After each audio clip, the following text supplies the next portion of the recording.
Welcome to Nasdaq Trade Talks. I'm your host, Jill Malandrino, Global Markets Reporter at Nasdaq. We're coming to you live from Inside ETFs in Hollywood, Florida. And joining me is Kamal Bhatia, he's the President and CEO of Principal Funds. We're going to take a look at the ETF environment and what an environment it has been. The growth has been incredible over the past decade.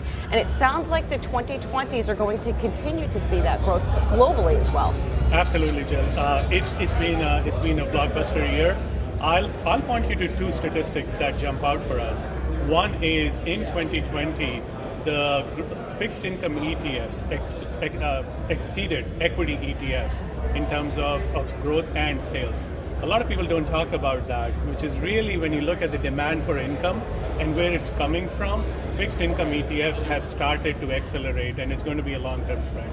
So that's one thing that isn't talked about, which is a big thing for us in 2020 going into 2020. The other thing is the non-commission ETF change is really going to be very good. Tell us more about that. What does it mean? So it's going to be really good for the ETF ecosystem. It will allow smaller managers and newer managers who are coming new to the space away from the market cap weighted ETF behemoths to really grow as well.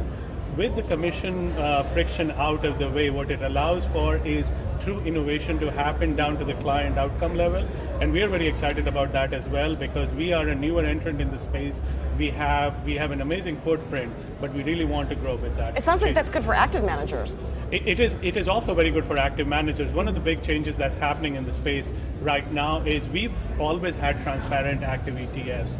We really feel like that's a good structure for a lot of investors, and we've been continuing to do that. As the non-transparent space grows, we have an active heritage. We will probably look to participate in that as well. But for active managers, the big change has been is really bringing your expertise in these new formats that allows them to express their investment competency in the purest and best form. Let's talk about semi-transparent and non-transparent. That's a topic that has gained some steam over the past year. When you talk about investors and when you talk about protecting investors, transparency is the first word that you always hear. So when you hear these terms, non-transparent, semi-transparent, it's a little bit counterintuitive. Yes, you're absolutely right. I think the transparent, one of the reasons we did the transparent ETF is we feel like the ETF structure is all anchored around providing transparency, where you can understand your portfolio holdings, and the tax efficiency comes from that perspective. So that's how we brought our active capabilities, particularly in the fixed income space, through that format. Now, in certain asset classes, what ends up happening is not all portfolio holdings could be traded that way. So the non-transparent structure has a certain value. It remains to be seen how it's accepted by clients and how it grows in the near term. All right, and for other trends that you'll be looking at as we move forward, it seems to be multi-factor investing, thematic investing is almost like the new stock picking. Exactly. We believe multi-factor is really the new form of active. It allows you to bring your fundamental and quantitative capabilities together in a product wrapper. We have been doing quantitative and factor investing for over 20 years.